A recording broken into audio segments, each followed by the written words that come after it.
Steve, Nebraska's stayed busy in the transfer portal here in the second week of the portal being open. Second week of getting visitors in town. We're starting to see commitments rolling in. Nebraska addressing some key needs. Obviously, landing former five-star defensive lineman Williams and Nwaneri last week. Address special teams. That's already taken care of. The two biggest needs for Nebraska on the special teams, long snapper and punter, both have been addressed. We've seen two defensive line additions this week, and we've seen a wide receiver addition this week. And Nebraska might not be done. Sunday is when visits kind of wrap up for the holiday season. They'll kick off again come Jan 1st. So, Nebraska will have a little downtime here at the end of the week, but it's pedal to the metal till through Sunday. And at this point, as we're recording this, we're reacting to some of these commits from the week. And where do you want to start? We've talked a little bit about Nwaneri both on our site and on YouTube. I don't know if we want to touch briefly on the special teams additions, or do we just want to dive right into some of the other D line additions? Yeah, we can just touch on the special teams guys because going into this portal season after the regular season, like that was a major need. They needed to figure out the long snapper issue and they needed to figure out what to do at punter. And I thought it was really good of Nebraska just to go in, find their guys, get out, and then focus elsewhere on the team up for areas of need. So with the punter, that's going to be Jack McAllister. He's going to be starting for Nebraska in 2025. He's coming over from Washington. He's a 3-year starter over there. So you just hope that, the good things that he did over there on the West Coast, the Pacific Northwest, they just transitioned to the Big Ten. Well, I guess Washington was already in the Big Ten, but they transitioned to the Midwest, and he's just picking up where he left off. And then with the long snapper, Kevin Gallick coming over from New Hampshire's. He was a FCS long snapper the past 3 seasons. He's got 1 year left, and he's coming and hoping to kind of shore up the long snapping needs at Nebraska. So he's wanting to come in and be a one and done player with success, like Marco Ortiz a couple of seasons ago at Nebraska.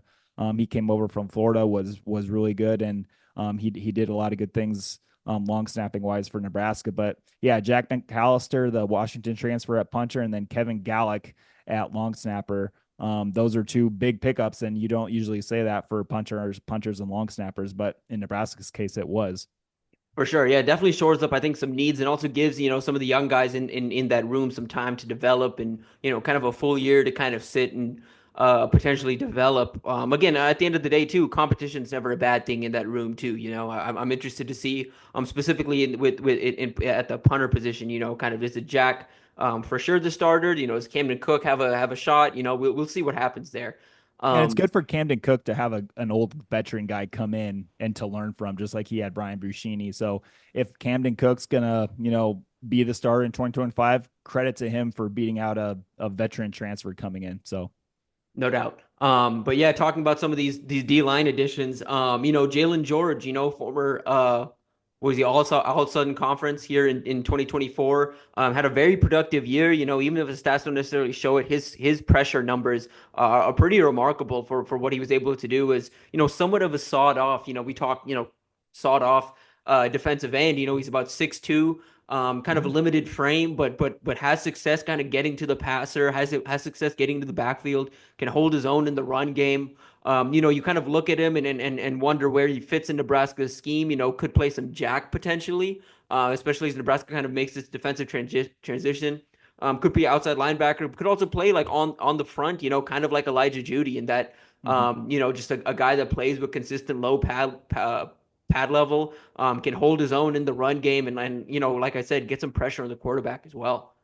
Yeah, Jalen George coming over from East Tennessee State, 6'2", 265 pounds. He's a native of Georgia. Yeah, and it just was a pretty good piece of that defensive front from East Tennessee State. I watched his game against North Dakota State. And while East Tennessee State lost that game, I thought Jalen George showed some good things about a good North Dakota State run game, offensive line. I thought he held his own in that area. So that was really good to see. But just going through some of his stats this past season in 2024, he made 33 tackles, 6 tackles for loss, and only a half sack. So, Tim, I know, some Husker fans, once the transfers come in and they start doing some research on these guys, you only see a half sack. for Jalen George coming in here to Nebraska. That might scare some people, but like, what do you say to that? How do you react to that when you see the low number of sacks? Yeah, I kind of mentioned it on the board, and it's something to keep in mind here in the portal is, with where Nebraska's at, with Keona Davis coming back, with Riley Van Poppel coming back, with the addition of Williams and Nwaneri, and some of the other, returners on the D line, Nebraska isn't really out there looking for a starting defensive lineman. And, when you can't pitch guys in the portal on coming in and starting, you already limit yourself in the market. So Nebraska's going out and basically trying to find guys that are willing to play in a role, and we know how much Nebraska likes to rotate up front, how Yep. much they like to get guys like, outbound Vincent Jackson and Kai Wallen and those guys, just an ample, a decent amount of reps to keep the guys fresh. That's what George is. I expect George and the other defensive line addition and Gabe Moore. That's what I expect from them in year one, is to be that rotational type piece. No expectation to place, heavy minutes in their first year with the program. But more than anything, just sit and develop and get some rotational snaps. And for a guy like George, who again has flashed pretty consistently game to game, but Mhm. it may benefit from not playing as many snaps as he was at the FCS level. Now playing maybe 15 to 20, if not 20 to 25 ish snaps at Nebraska. And like I said, kind of transitioning that to Gabe Moore, a guy that again, we talk about the limited statistics with George. Moore hasn't played in 2 seasons. He Yeah. redshirted as a freshman, Mhm. and then as a sophomore, kind of sat out the year because of medical issues. And um, as far as we've been able to gather, still trying to figure out exactly what that issue is, but it sounds like it shouldn't be an issue Mhm. at Nebraska. It was more so just like a precautionary thing. And but he over the past 2 years has gained some weight from where he was at in high school. He's now 6'4", 290 pounds. He was uber productive as a senior. I think he had over Yep. 100 tackles. I don't have the stats off the top of my head. Steve, do you have those senior year stats at Louisville? No, no, I don't. But I do know that he was set on going to Troy. And he was at when he was a senior in high school. I think I did some research, and he was 6'4", 250 pounds. Mississippi State came in with a late offer just because of his productive senior season. They got him into the program, and like you said, Tim, he needed to gain weight. He needed that redshirt year to get up to 290 pounds. He did so, but then was unable to play football at all because of the medical issue that he said he had in 2024. So, in my opinion, if Nebraska is taking him and putting resources into taking him, I think that he's going to be totally fine. But that's to be confirmed and everything, and we'll go through that whenever that comes up. But no, he was a productive high school player, like you said, Tim. But yeah, just coming over to Nebraska, he's been in college for 2 seasons and hasn't played a college snap. So this is a depth piece. This is a piece to add size, much needed size on the defensive line, considering who's left in the defensive line room right now for Terry Braden. But yeah, it's just kind of a wait and see thing with Gabe Moore. I think he's probably a high ceiling type guy, but in a few years, he just needs some development. He needs game reps. He needs to get better, and things like that. So I don't hate the take, but it does kind of just make you wonder about like what he's going to turn into at Nebraska. But let's flip over to the offensive side and the big fish of the day, Tim, and Isaiah Hunter, that redshirt freshman stud receiver from Cal. Talk to me about him. Yeah, I love Hunter, and a guy that I watched a good bit this fall, and a guy that when names started trickling out on who Nebraska's after, this kind of felt like wide receiver one, even with Dane Key still out Yeah. there, and Key is set to visit this weekend, as things currently stand. But even with Key out there, a bigger fish, a future NFL guy. I think Hunter's wide receiver one on Nebraska's board just because, compared to Key, he's got 3 years of eligibility remaining. Yeah. And you look at the kind of the upside there. He's a guy that's pretty much kind of not tapered off necessarily, but he is who he is at this point. He's a big body receiver that does some really good things, really reliable pass catcher. But Hunter's a guy that at 6'2" has really impressive long speed, has 10.7 10.7 in the 100 meter, 4.5, laser verified in high school. And you watch him run and you watch him play, he moves like he's not 6'2". He moves like a 5'9" receiver, in and out of breaks, super smooth, can kind of cut on a dime, has a pretty good understanding of like route running nuance, just in terms of like, Mm-hmm. okay, hey, how to create separation with little things. The DBs take your eye off you for a second, you change speed subtly, like he uses Mm-hmm. subtle movements. Um, and just little tendency breakers to kind of create separation. Really smart young player, and a guy that I think is well set up to step into Jamal Banks's role here in year one.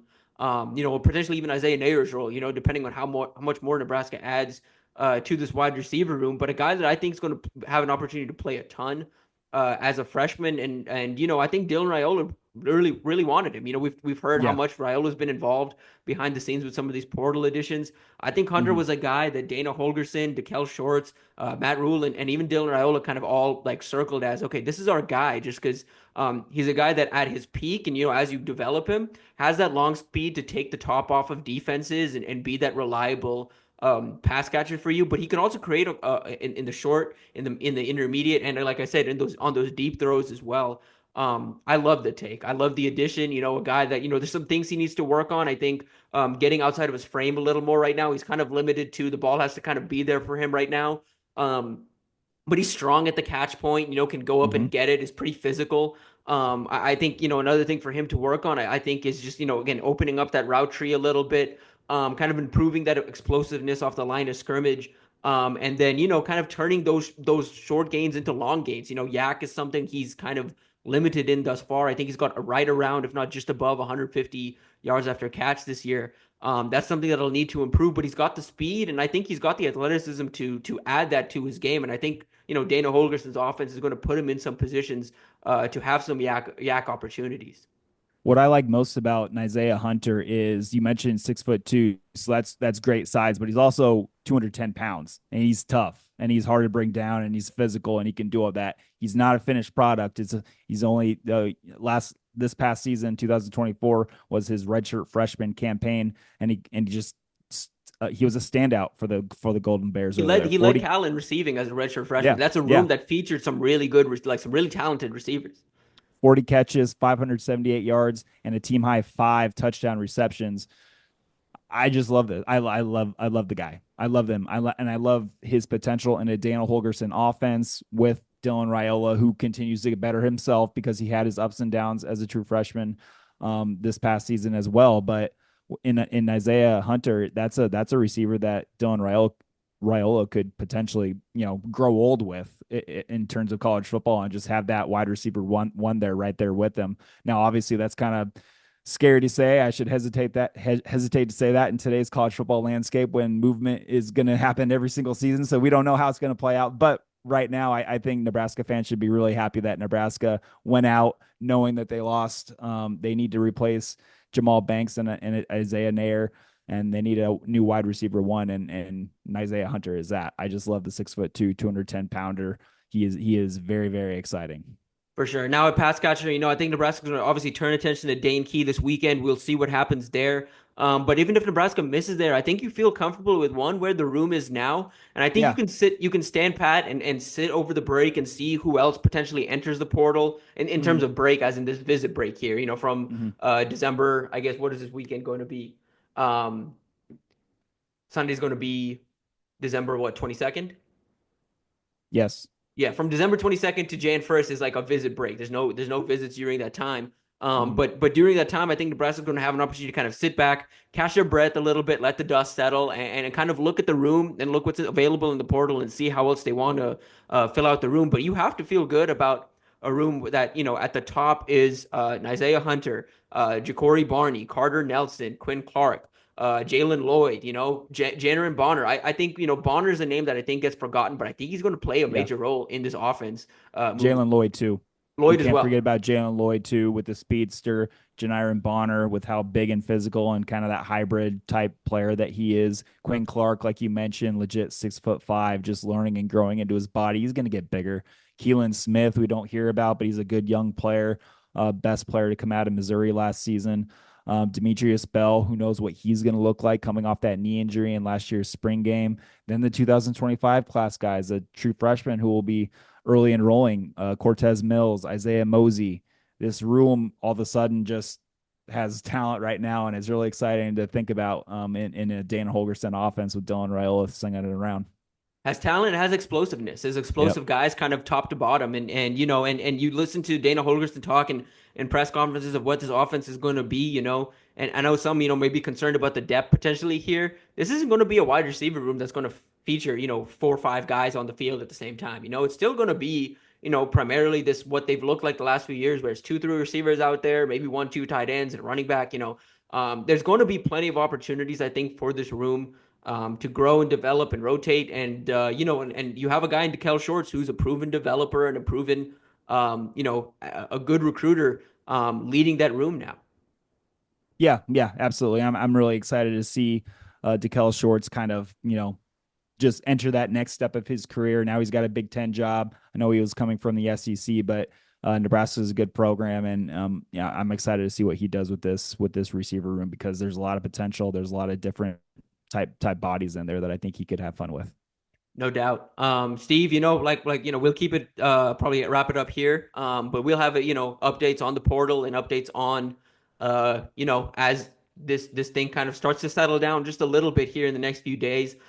Keep it locked over to InsideNebraska.com, the Inside Nebraska YouTube channel, for all of our updates here as you know, the portal chaos kind of continues.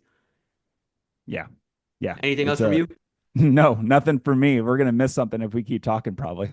No doubt. So, all right, that'll do it for us. We will see y'all next time.